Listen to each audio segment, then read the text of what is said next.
ఒకసారి ఆ నీలవేణి చేసినవన్నీ గుర్తు చేసుకో. దాన్ని నువ్వు ఆఫీస్కి వెళ్ళకూడదని ఆంక్షలు విధించావు.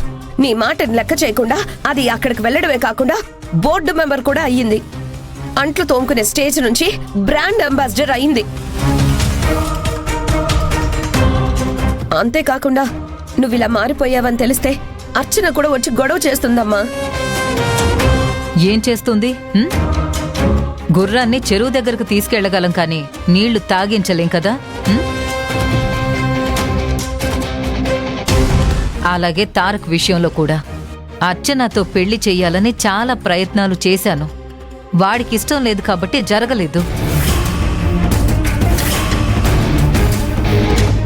అప్పుడే అర్థమైంది marriage sir made in heaven అనేది కరెక్ట్.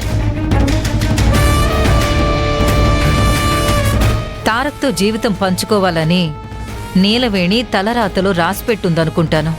ఆ భగవంతుడు నిర్ణయించినట్టే జరిగింది. అమ్మా, నువ్విలా ఎలా మాట్లాడగలుగుతున్నావు? ఇక దానికి అడ్డు అదుపు లేకుండా పోతుందమ్మా. అవునత్తయ్య, మీరు విలన్ లాగే ఉండాలి, మంచి వాళ్ళలా మారకూడదు. చిచ్చి, నేను విలన్ ఏంటి? ఏం మాట్లాడుతున్నావు? అది కదా అత్తయ్య గారు, స్ట్రాంగ్ గా ఉండాలంటున్నాను. ఇంకా ఈ విషయం గురించి వదిలేయండి.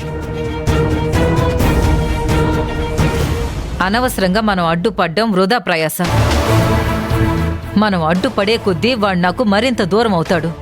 అమ్మా,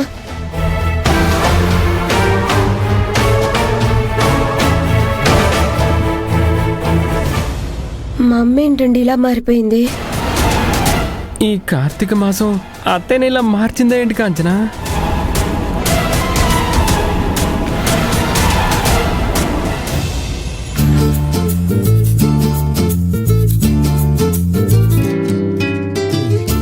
హలో శ్రీమతి గారు.